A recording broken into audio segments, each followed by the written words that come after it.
So let's talk about why you play it safe in text. And let's also discuss that actually, when you're matching someone's tone in a text, behind that is actually abandonment wound sitting very deep. What I'd love to talk you through is why you're doing that, and to understand it comes from deep rooted childhood trauma that is playing out when we're trying to camouflage and mask ourselves. And I'd love to give you some practical steps today and also talk you through how you can reparent your inner child, including an example, so that actually you can start to heal and stop matching people and actually be your true, authentic self when it comes to texting people. So when you're mirroring someone's energy, it's not connection, it's actually camouflage. It's actually your way of saying, hey, please don't go too deep with me. I'm not quite sure who I am as a person. So if I keep it surface level and light, you won't leave me. Listen to that. All right. So when you are matching someone's text and you are matching their tone, you are basically saying, oh my God, like I am so scared that you're going to leave me. I won't survive if you did leave me. Therefore, I'm just going to match it. And if I never show you who I truly am, then hey, do you know what? Again, you won't leave me. So I'm just going to match it because it's far easier. How many of you do that in this video? And the reason why you do that is because you would have learned early on as a child, that showing who you truly were would have cost you something. It would have cost you emotional, disconnection from your family. And you'll often find people that match text. They are people that are people pleasers. They are the perfectionist. And what's happening there is, as a child, and this isn't your fault, okay? As a child, you learned that it wasn't safe to be who you truly were. So many people who match text and match the tone, they don't actually know who they are. And what I want to say to you here is there's 3 quick questions I want to really give you. And you can either pop these in the comments or you can just take these away from this video today, okay? So the first question to ask yourself is, what is my second favourite colour? Not my first, what is my second favourite colour? What was my favourite childhood food when I was 8 years old? Around that age, kind of like 7 to 10, something like that. And what is my best all-time movie and why? And if you can answer all of those 3 questions, and like I say, pop it in the comments here if you want to, you're actually in touch with who you are. But what happens when you match people's texts and you mirror people's energy, that is because you don't actually know who you are. And again, you're only matching a text because you are afraid of going deeper. You're afraid of showing people who you truly are. And people that match and mirror tone and text, what's happening there is the abandonment is behind all of it. It is that, oh my God, like, please don't see who I truly am. People who've got deep abandonment wounds, they're the people that are the closed books. They're the people that keep people at arm's length. They're going to gently push you away. I can feel you're leaving this conversation. And what happens is that's where the whole runner-chaser dynamic is born. And again, there's a lot of advice on social media out there saying, match his tone, meet him where he is. That's coming from coaches that haven't done that deep healed work. But the reason why you don't want to say anything more than, hey, how are you, in like a text, let's say you've not spoken to someone for a very long time, and specifically if we look at the twin flame connection, for want of a better word, you might hear from your divine masculine, he might say, hey, how are you? If he's doing that, honestly, truly, and you're still in that whole twin flame blimmin' bubble thing, then that guy is nowhere near ready to actually be with you, because someone who comes from an energy of being able to show you who they truly are, they open with like, hey, look, I'm really sorry, that I didn't spend any time with you. I want to apologize. I want to reconnect with you. I want to get to know you.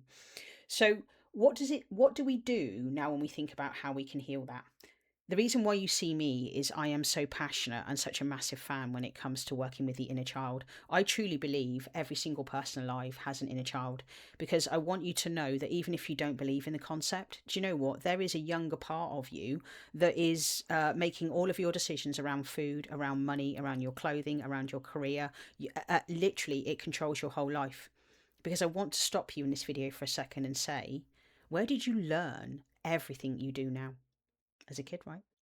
And I want you to know that your attachment style, that was all built from everything that would have happened between 0 and 10. Now, you will be securely attached if you were raised with parents that had regulated nervous systems, that praised you but also gave you discipline. That will make you securely attached. And if you are a securely attached person, you're going to not match someone's tone. You will be that person. So for me as a masculine, when it comes to me dating a woman, for example, I'm always the one that starts the conversation. I'm the one that's like, actually, could I take you out to dinner? I would really love to get to know you better. And that's someone that is coming from a securely attached space. Now, when you've got someone who is anxiously attached, for example, what's happened there is that's all happened because things were very uncertain when you were growing up. And when it comes to working with your inner child, what's really important to understand, your inner child needs you more and more and more. It needs that certainty. It needs that, hey, please don't leave me. Oh my God. And that's where, if you are anxiously attached, your inner child will massively need you to spend time with them more than anything. And one of the things that I've always said is when it comes to healing our abandonment wound, when we really do get in touch with our inner child, that's when we're really able to start doing some of that deeper work. And your inner child just wants you there in the morning and at night.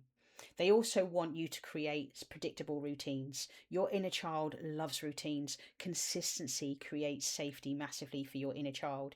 So for all of you out there, that are matching people's tones, again, that inner child work, specifically if you are anxiously attached, that's massively going to help. Because when you start to get to know your inner child and you start to do that deeper introspection of who am I, that's where you're going to be able to access happiness, joy, creativity, playfulness, and you're going to be able to just be much more spontaneous in life. And oh my God, like, when you've got a beautiful healed inner child like I have, life is incredible and amazing. You've got so much gratitude, and and you're just so happy as a person. So that's if you're anxiously attached and what is happening just there. And that's why your inner child needs you more and more. Now, if you are someone that is fearful, avoidant attachment type, what will happen is you'll have the hot and cold behaviour. You will be the all in or the all out. And that will be something that massively needs to be worked on.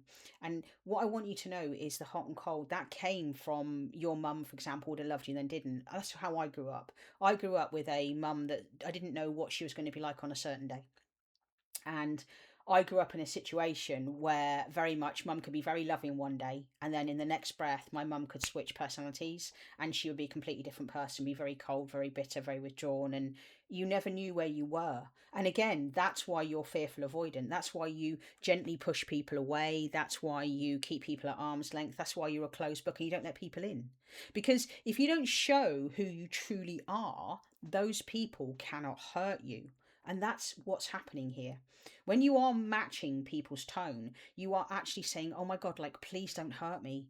Oh, please don't hurt me. Like, I really don't want to go and do that.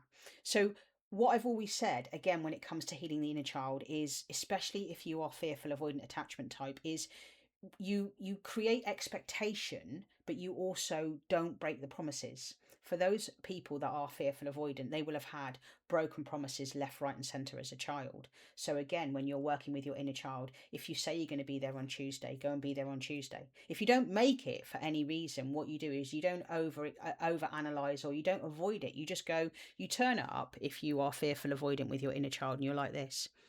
Hey, sorry, I haven't been with you for a bit of time, but I'm here now. Can we do some stuff?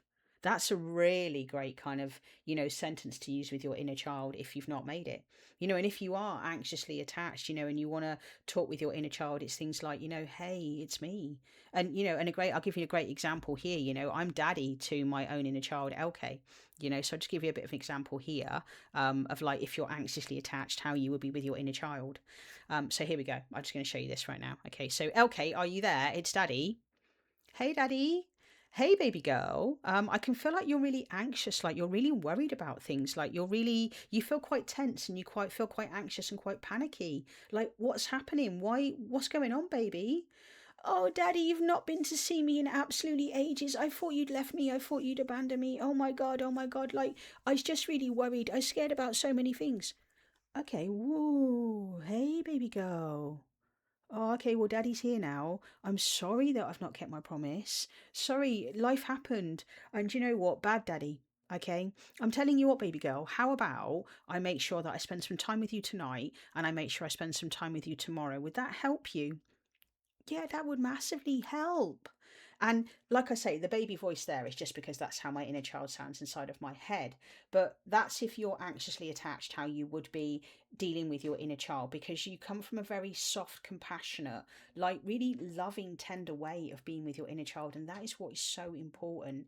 And if you are anxiously attached, spend more time with that little part of you. Have those conversations, use something called dialoguing. I've done a lot of that in my past with my own inner child, and dialoguing for me, that's where you can actually use, like, your left hand can be your inner child and your right hand can be the adult self or the parent.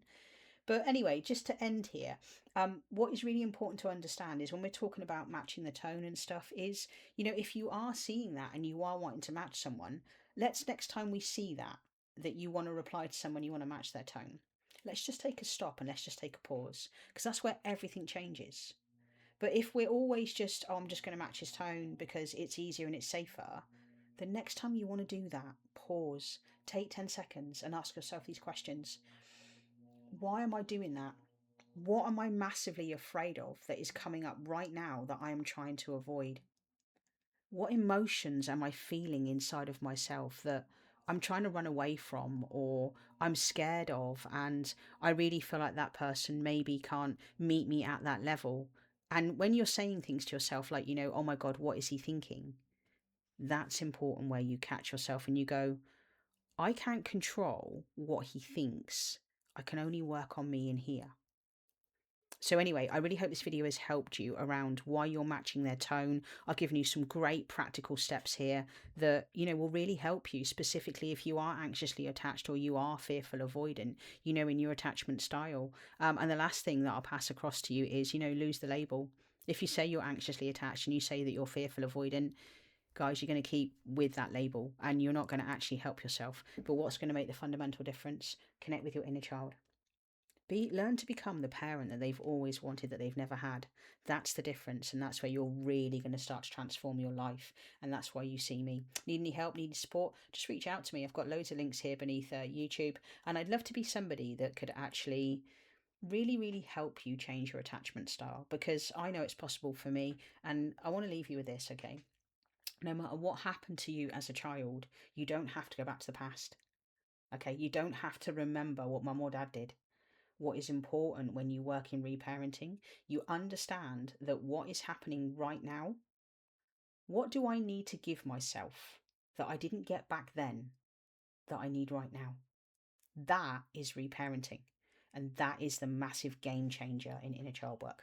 Anyway, like I say, I really hope this video has helped. You've taken something from it. Pop a comment here and let me know which was the best bit. And also there's a playlist there full of loads of videos around inner child and parts work that will massively help you. And I'll pop a video just up here of what YouTube select is best for viewer. Anyway, I hope this has helped. Cheers, take care, ta-da, bye-bye.